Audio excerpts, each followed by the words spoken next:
Welcome to another episode of Husch Blackwell's False Claims Act Insights podcast. I'm your host, Jonathan Porter. We've covered a lot in our first 8 episodes of this podcast. We've talked about huge settlements and big trials.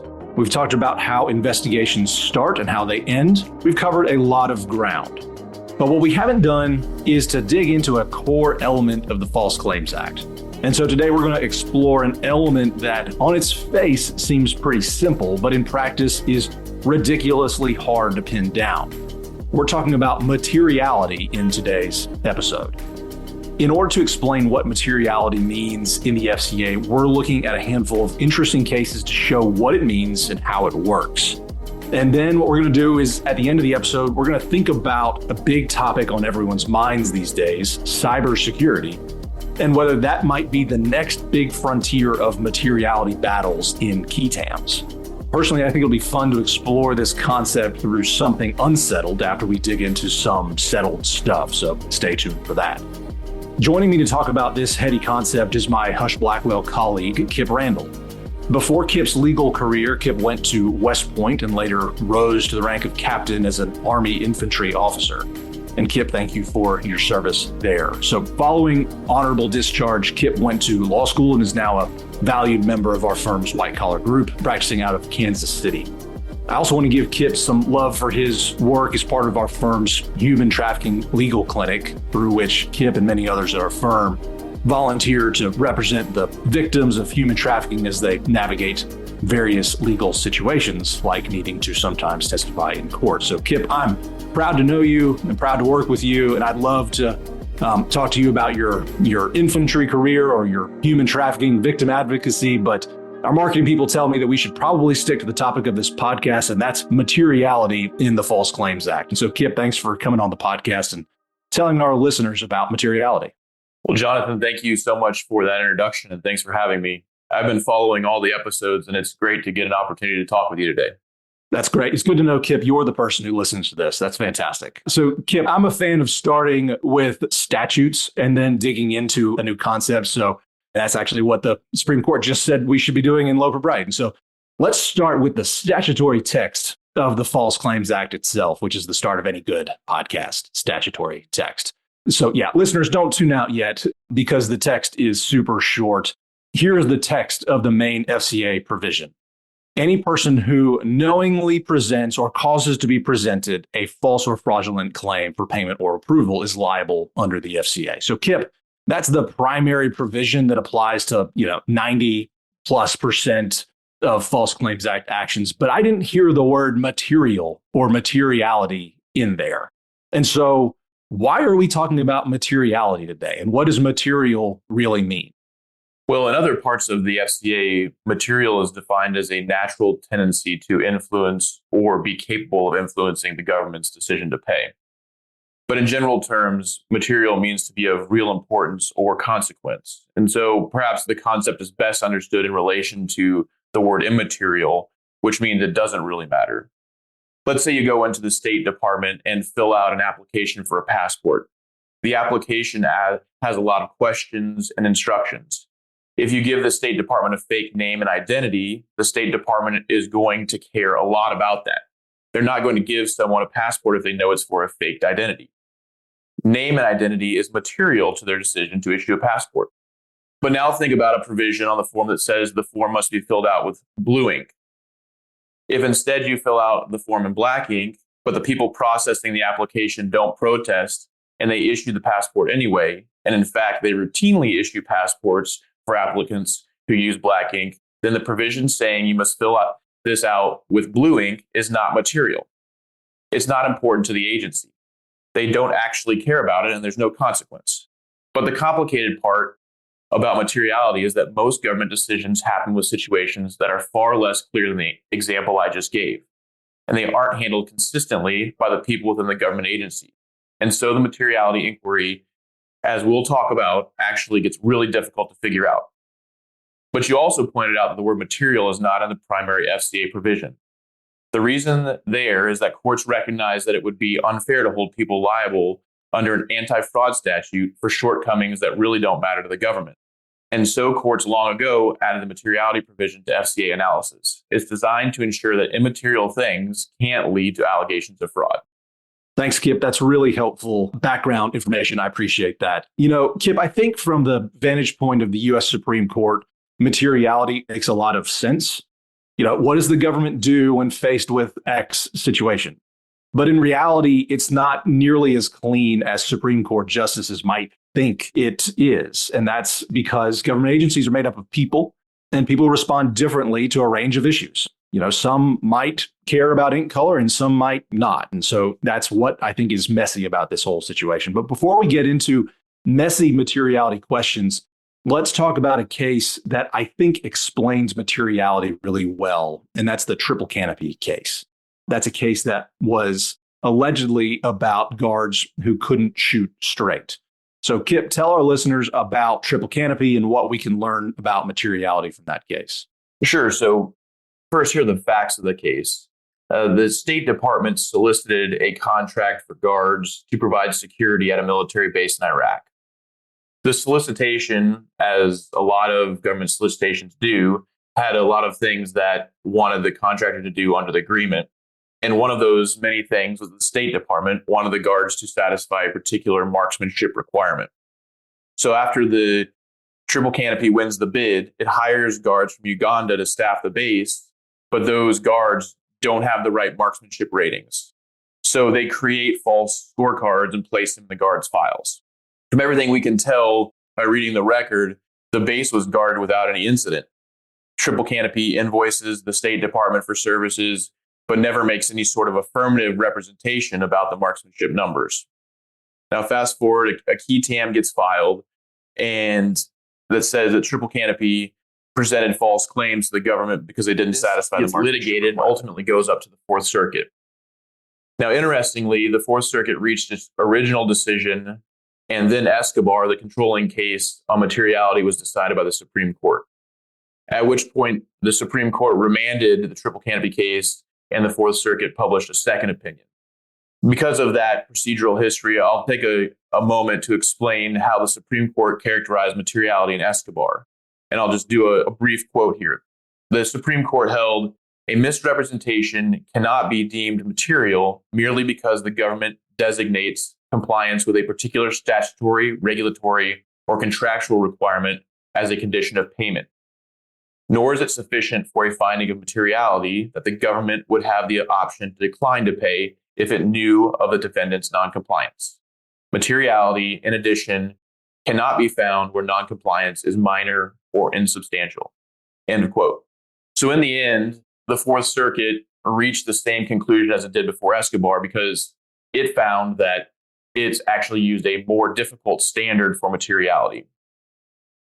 It held that the marksmanship provision was a material part of the deal and thus a proper basis for a False Claims Act case. The court said essentially that the point of paying the guards is to have guards who can actually protect the base.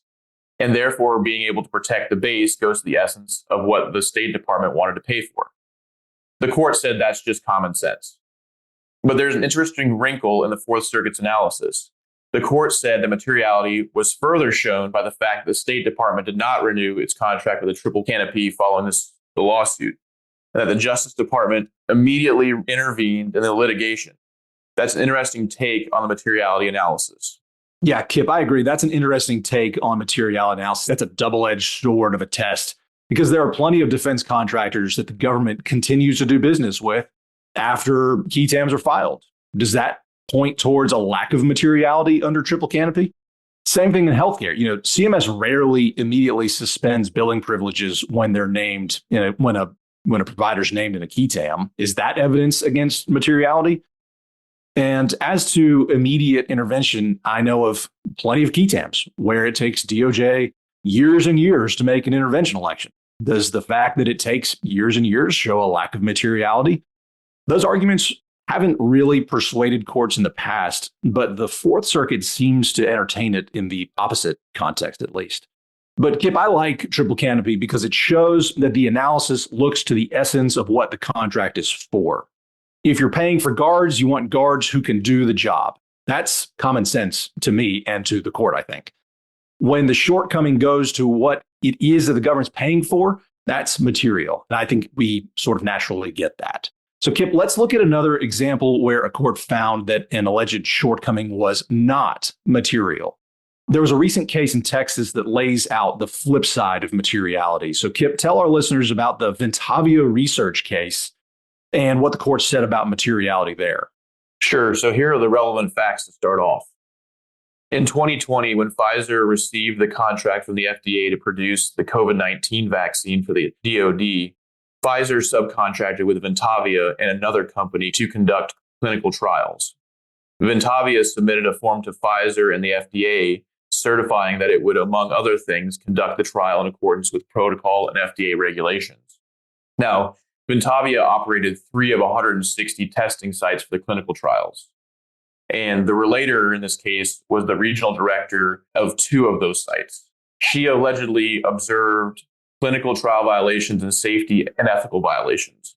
After reporting those issues internally, she called the FDA's hotline to report them. Then she filed a key tam action, and the case was before the district court on 3 motions to dismiss by Pfizer, Ventavia, and the other company involved in the clinical trials. The district court started its analysis with Escobar and ultimately found the relator did not meet her burden to plead allegations that the misrepresentations were material. In doing so, it identified 2 major factors. The first was that the FDA knew about the allegations 3 months before the DoD paid the first invoice and continued to approve the vaccine. And then 2, and relatedly, the FDA continued to allow the DoD to pay the invoices. The relator tried to argue that the alleged misrepresentation could have influenced the government's decision, but the court found it should not ignore what actually happened when it has the benefit of hindsight. And what actually happened was FDA continued to authorize the vaccine. Also, the court found that the allegations did not show that the alleged violations resulted in the FDA receiving fabricated, inaccurate, or misleading data about the safety and efficacy of the vaccine. And finally, Ventavia only operated 3 of the 160 sites, which only enrolled about 3% of the test subjects. And the violations only affected a small fraction of the 3%. So ultimately, the non-compliance was minor. Thanks, Kip. To me, that's a really interesting case. It sort of shows what happens when the government finds out about something and they decide, what do we do about this? That's what materiality is. And I think it's really helpful to see one instance where a court said something is not material. And so I think we've got our good bookends. So now, Kip, what I want to do is something a little bit different. So on this podcast, we talk a lot about past cases. We talk about how to use those past cases to make good decisions going forward.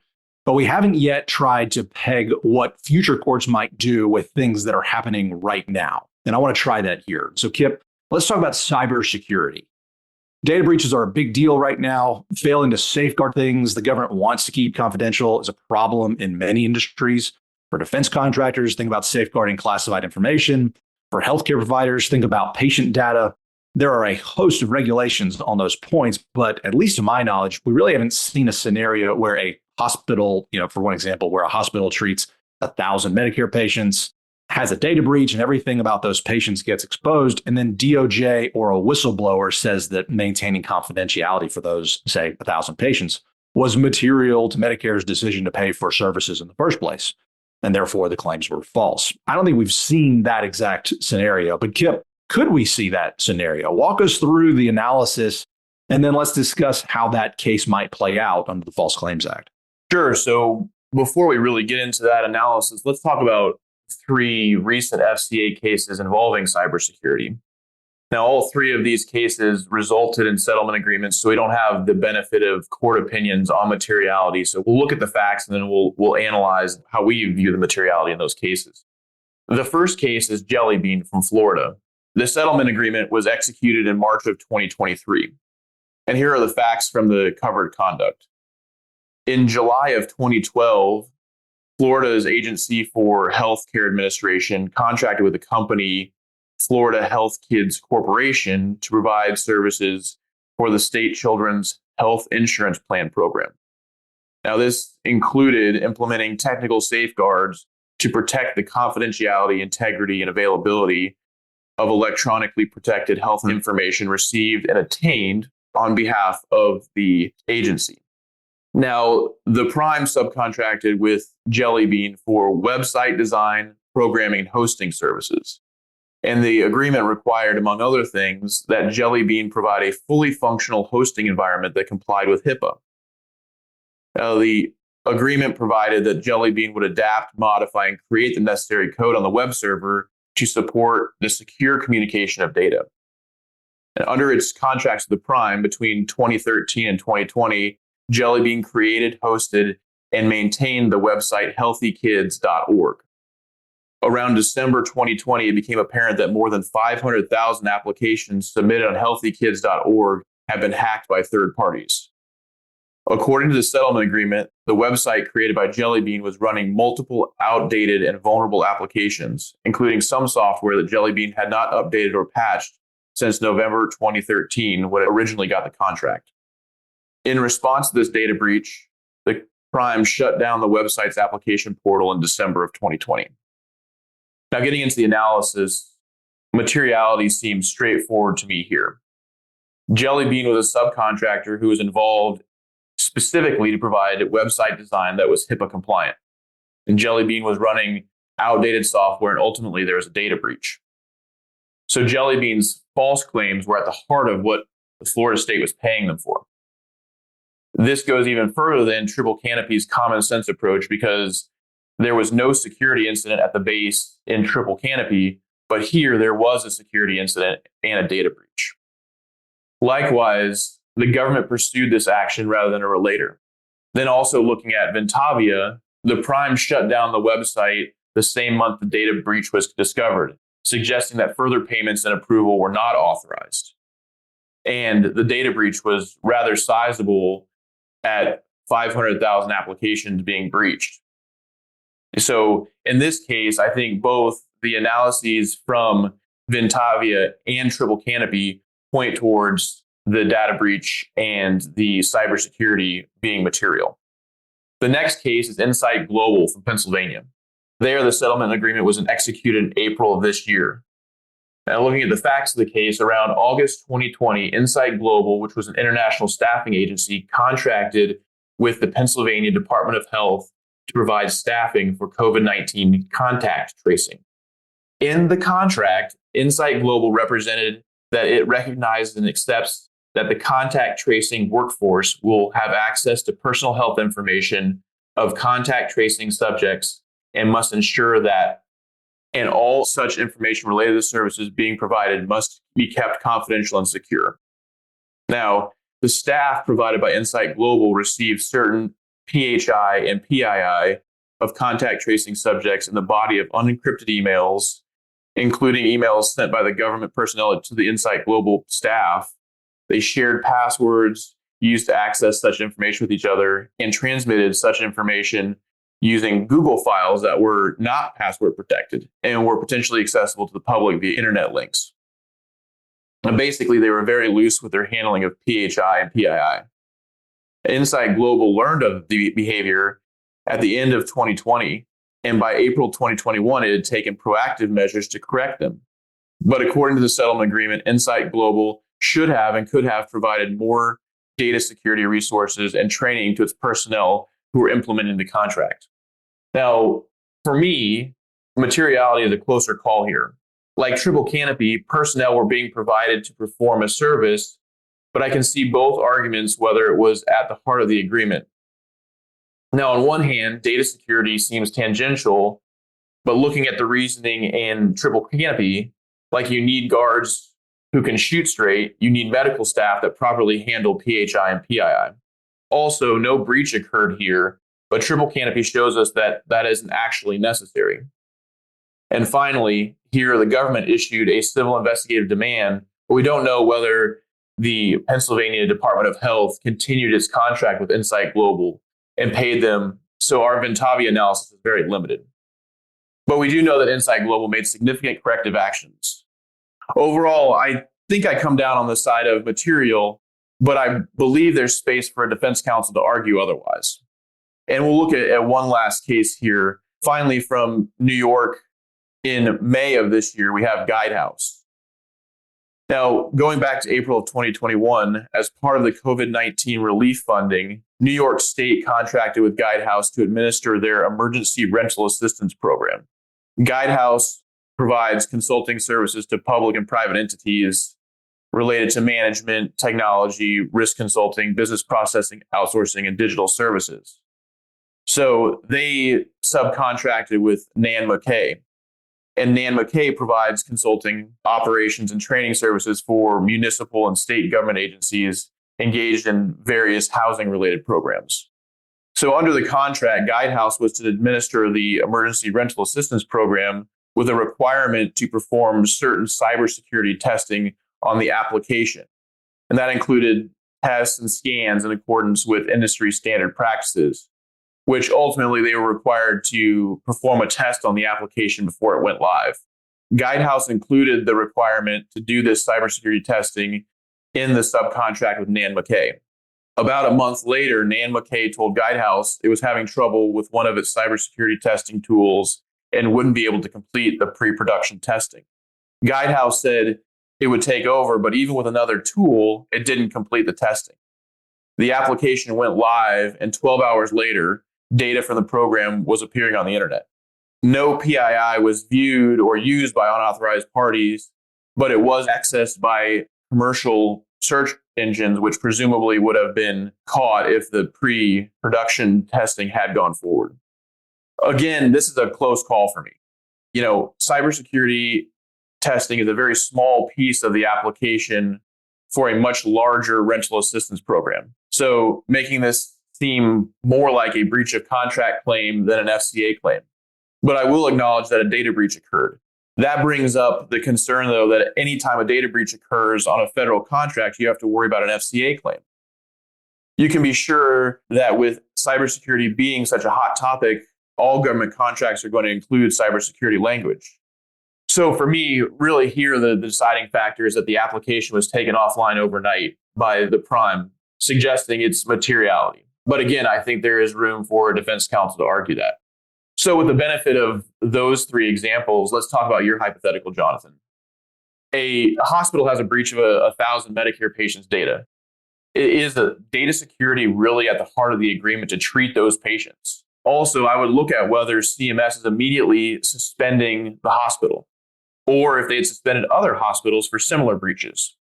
And we'd also want to determine how large a percentage-wise 1,000 patients is related to the total number of patients being treated. All of those factors would play into materiality based on what we've seen with both Triple Canopy and Ventavia. Likewise, in the defense contracting space, unless a defense contractor is specifically contracted to provide cybersecurity, it's probably not at the heart of the agreement. Like if the defense contractor is producing bullets, cybersecurity is not going to be at the heart of that agreement. And we'll also have to look at whether DoD is using contractors that have had data breaches and continue to use them later, or not even canceling the existing contract. And I think we've already seen in some of these cases where a data breach leads to a false claim and cybersecurity is not at the heart of the agreement. I expect we'll continue to see more additional expansion, so it will be key for defense counsel to continue to challenge materiality when possible. Thanks, Kip, for that. Yeah, I think you're right. I think we're going to continue to see this issue play out in the courts. My frustration with materiality as a concept is that it pretends like there are standard responses to situations that are uniform across a government agency. I recall one particular case when I was at DOJ where we were investigating a defense contractor. We reached a point where the attorney for the defense contractor brought up the notion of administrative sanctions. And for those asking questions about that in your head, go back and listen to our episode on parallel proceedings, which talks about how administrative matters happen on a different parallel track than the civil investigation brought under the FCA. So the attorney for the defense contractor brings up administrative sanctions, which is pretty standard, but also says something along the lines of, hey, we're not all that worried about suspension or debarment here because we make this widget that DoD uses in a particular high priority DoD thing that I won't name here.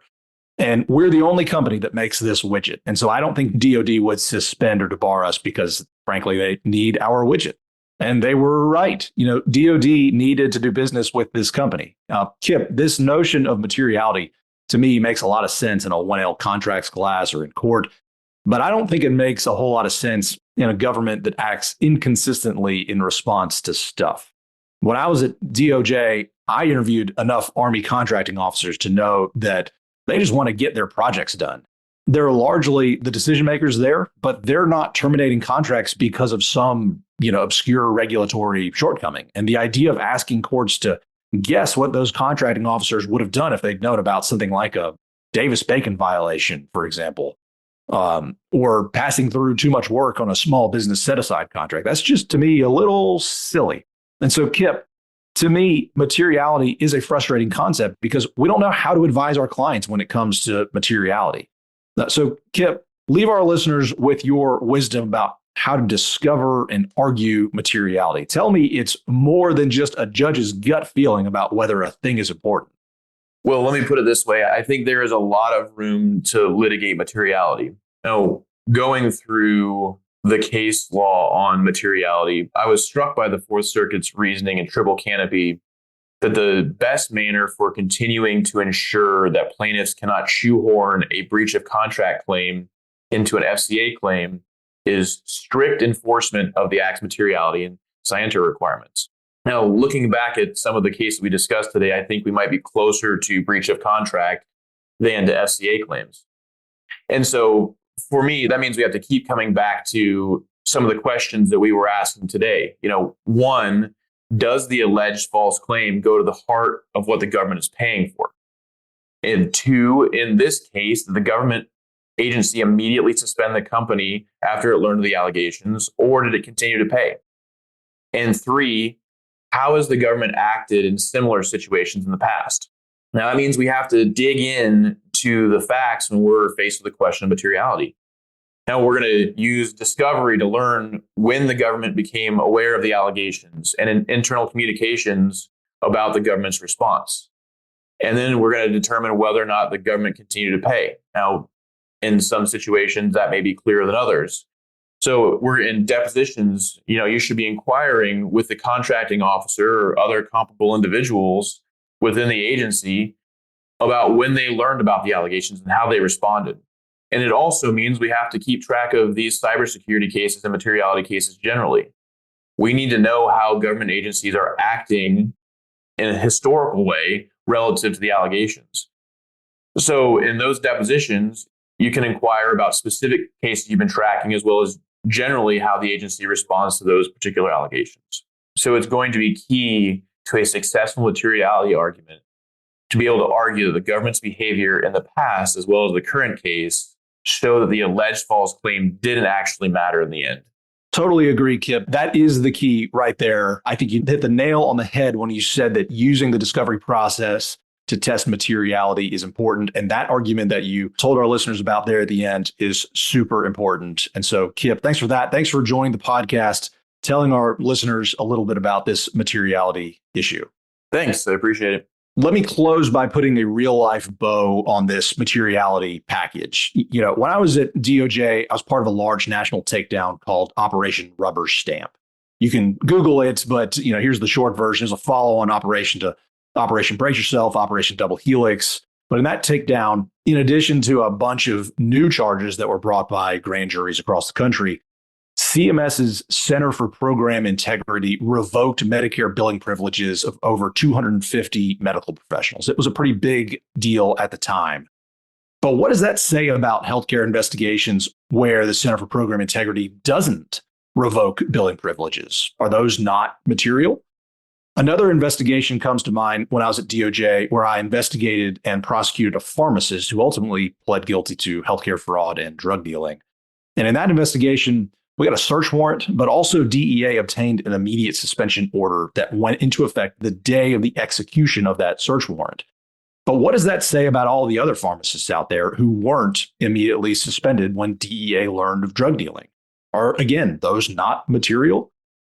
I think the appellate courts think of materiality as a straightforward concept where there are policies and consistent responses to particular facts, but that's not the way it actually works in real life. And yet materiality is an element of the False Claims Act, no less important than falsity or knowledge or any of the other ones. And so it's our job to develop facts and legal arguments to bring those to court. But here's something weighing in the back of my mind on materiality. If courts start to grant summary judgment on materiality based on the fact that CMS or DOD or whoever isn't taking immediate action when learning of regulatory shortcomings, is the response by CMS or DOD going to be to start taking immediate action? Is that a good thing? I don't think it is. I have plenty of clients under investigation right now for things I'm confident they'll be cleared of. And it would be a travesty if the law adopted some standard where federal agencies had to suspend healthcare providers or defense contractors as soon as they heard of fraud allegations. From a policy perspective, that's just bad. And so materiality is this concept that is important, but courts need also not to put federal administrators in the spot of making premature judgments. My recommendation is to use discovery to track what federal decision makers did in past similar cases. That's how we test materiality. What did federal decision makers do, not just in this case, but in all other cases when confronted with whatever issue? But that takes a lot of effort on the discovery front, and I enjoyed hearing Kip's thoughts there. So I hope you enjoyed this discussion of materiality. If you enjoyed this discussion, other discussions that we've had in past episodes, I'd encourage you to subscribe, however you're listening to this. Leaving a review also helps people find it. This podcast was recently named one of 5 podcasts worth listening to for healthcare and life sciences lawyers by Law 360. I'm honored by that distinction, but we'd love more people to listen to this. And so help your friends find us too. You can do it by sending this podcast around, subscribe, leave a review. That helps us a lot. And we appreciate all of our listeners and the amazing feedback that we've got. And so until next time, thanks for listening to today's podcast. We'll see you next time.